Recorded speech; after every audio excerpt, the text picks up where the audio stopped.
o cara engatilhou a metralhadora e vem sentado no banco, no último banco, apontando para a gente. E aí, em um determinado momento, o Hélio disse, nós estamos indo para a penitenciária.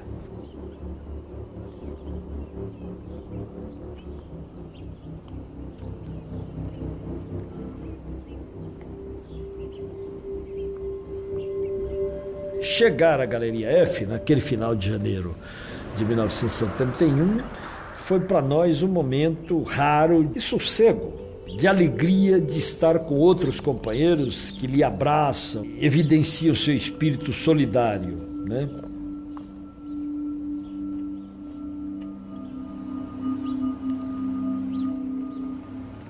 O fato de chegar ali na penitenciária significava que a gente tinha uma possibilidade muito grande de não ser mais torturado.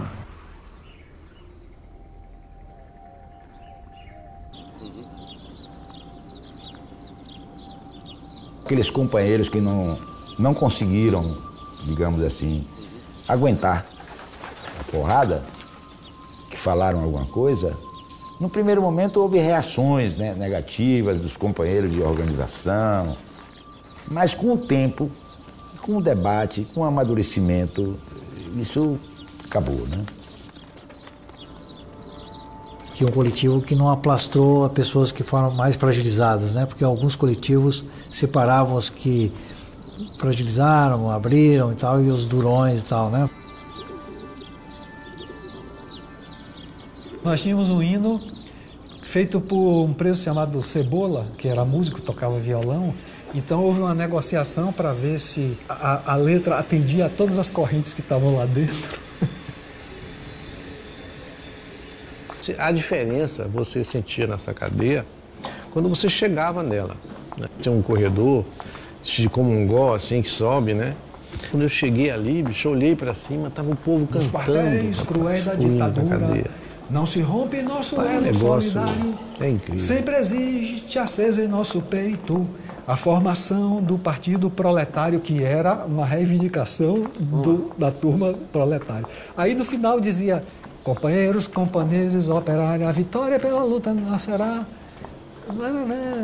A formação do Exército Popular, que era a turma maoísta, que dizia. Então houve uma... A primeira impressão é, você se sente muito forte, rapaz. Essa cadeia, o cara chegava se sentia muito forte. Não interessava que organização você pertencia. Então, você chegava, estava lá e era preso político, né?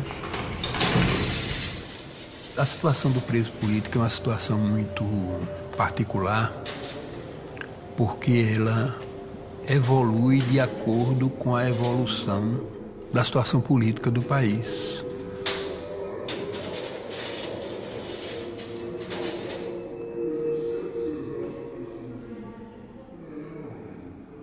A partir do final de 71, as celas são abertas, né?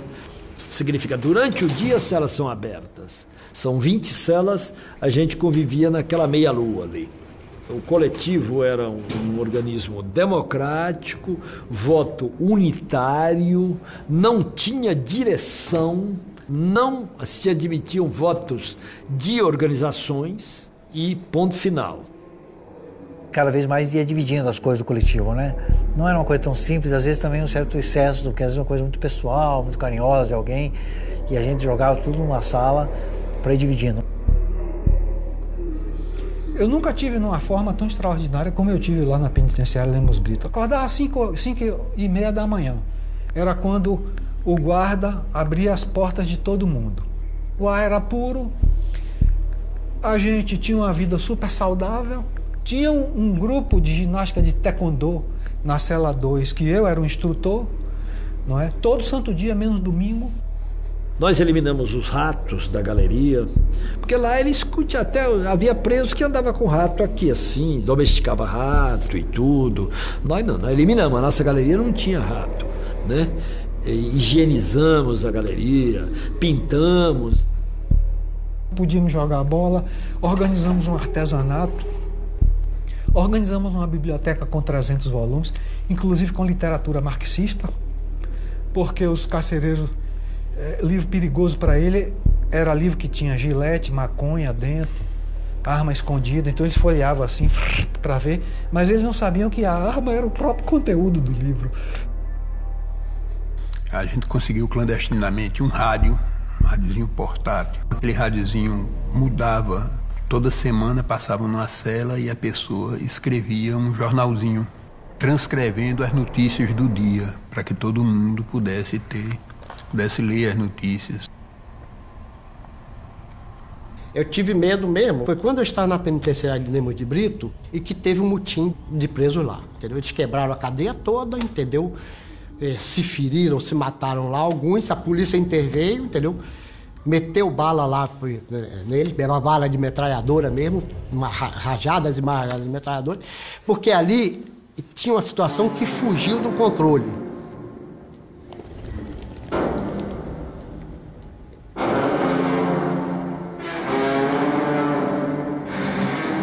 Que os presos comuns quebraram tudo, absolutamente tudo, menos as portas de nossas celas. E a gente, claro que a gente queria ficar protegido. E como é que foi essa primeira noite de quebra-quebra, e eles querendo quebrar o nosso e a gente para convencê-los? Assassinatos, assim, na nossa cara, assim, 10 para pegar um. Eu saía de lá, o cara já morto. A gente viu grade tirada assim como se fosse papel, que é a força humana, né?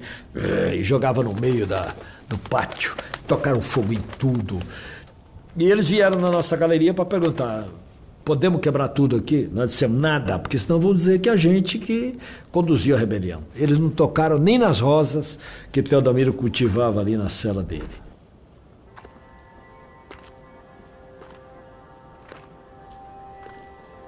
Os presos comuns tinham medo da gente, achavam que a gente matava dando risada. Eles temiam a gente, né? De alguma maneira, eles tinham um respeito muito grande.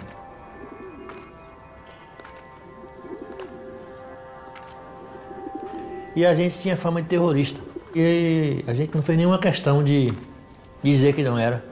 E eles observavam o seguinte: a gente sempre saía em defesa do outro.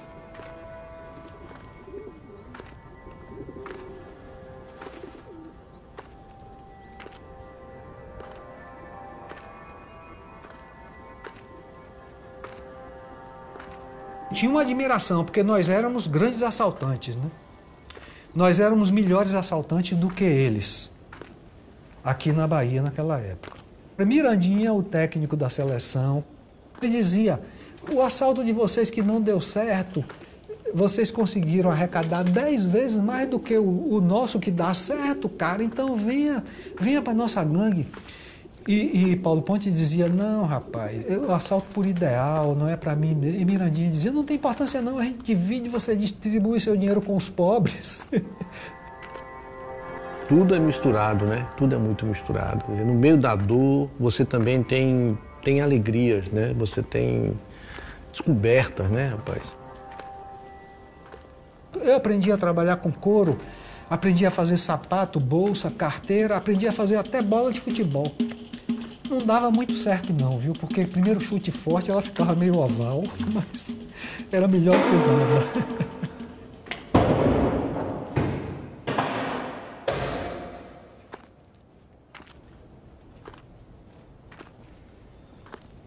À noite, principalmente, ficava muito lúgubre, né?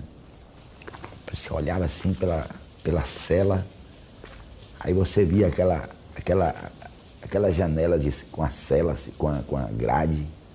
Parecia um cemitério aquele negócio.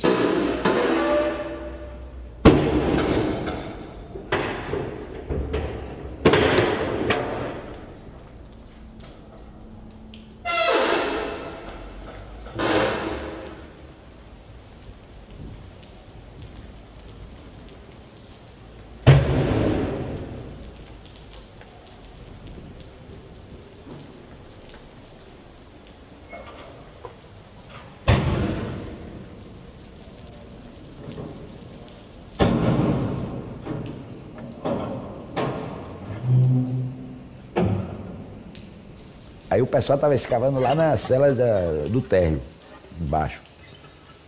Aí eles cavavam lá, aí botavam nesse cesto que Teodomiro dissolvia a terra e jogava dentro dos vasos. Rapaz, deu um entupido tão terrível na cadeia, não descia nada. E minha mãe participou da cobertura dessa fuga, levantou dinheiro, e foi um outro irmão meu que foi pegá-los no dia da fuga e dar condição a que eles saíssem do estado. Primeiro você vê o seguinte, dessa cadeia, e continua assim aqui na Bahia, quase 100% na época eram negros. Só tinha branco lá na cadeia política. Era uma situação de classe, né, clara.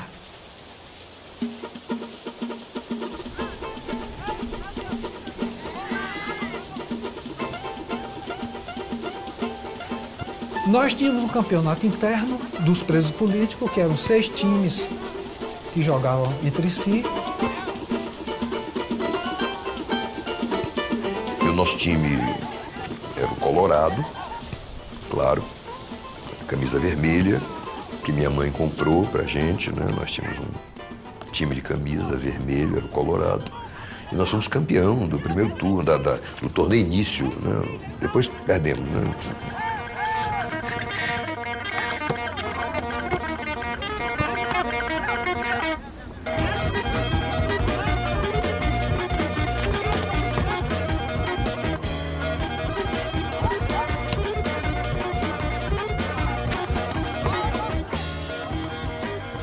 Além de nós, tinha o Escolinha, com a camisa do Botafogo, preta e branca, que era o time dos ladrões. E tinha o Botafogo, com a camisa vermelha, que era o time dos crimes de sangue. Era um futebol organizado, tinha entrada paga, era uma mixaria. Dentro da penitenciária, tudo é pago. É o sistema capitalista levado aos extremos, mas é o farelo do sistema capitalista. Domingo de tarde, o Bahia jogando, eu estou com um rádio de pilha aqui, escutando, se você vem escutar, você paga. Mas você paga 1 centavo só para escutar.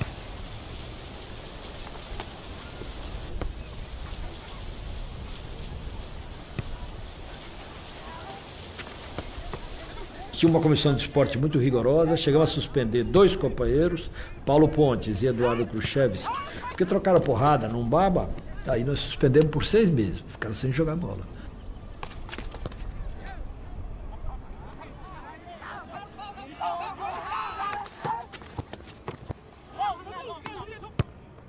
Os presos comuns fizeram um recurso, escreveram e pediram ao coletivo que, considerando que a gente era primário, não sei o quê, disse, não, coisa nenhuma, é 6 meses, mesmo é 6 meses.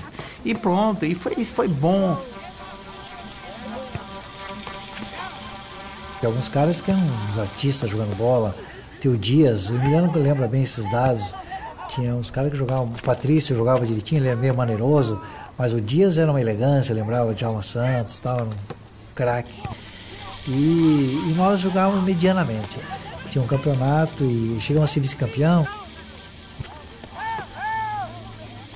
Mirandinha é um bandido, um ladrão, assaltante, foi o técnico, ele convocou a seleção para jogar contra o time dos Padres, que era um time que jogava um futebol finíssimo, era antes da famosa seleção da Holanda, que foi vice-campeão mundial. O time dos Padres, do seminário, já jogavam futebol daquele tipo ali. Eles deslocavam o tempo todo.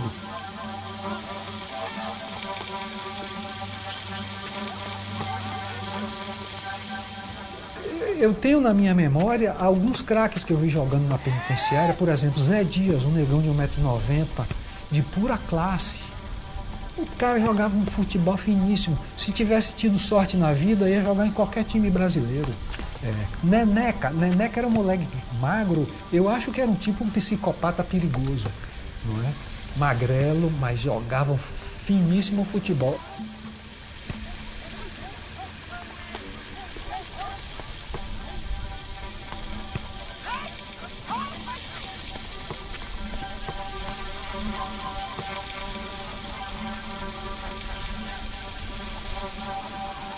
E nós também tínhamos os nossos craques.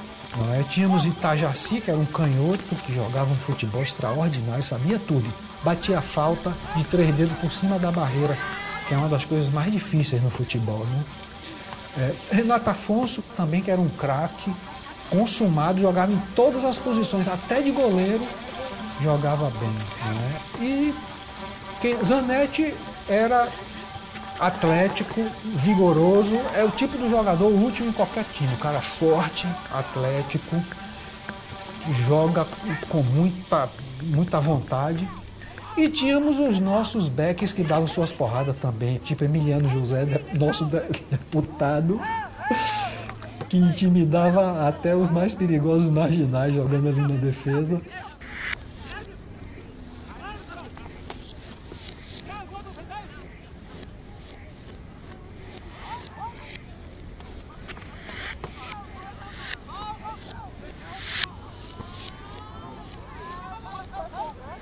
O sujeito nunca estava sozinho lá, nenhum de nós estava sozinho lá.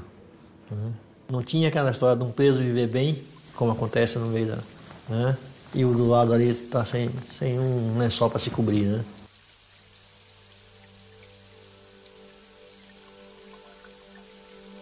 Mas o que restou, eu acho que é uma grande amizade. Assim, por exemplo, hoje meus grandes amigos são os que eu convivi na penitenciária.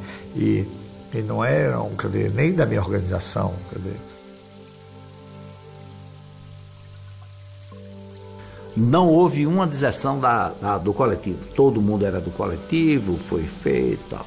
Então, a Galeria F é, assim, a melhor experiência de vida coletiva que alguém pode ter.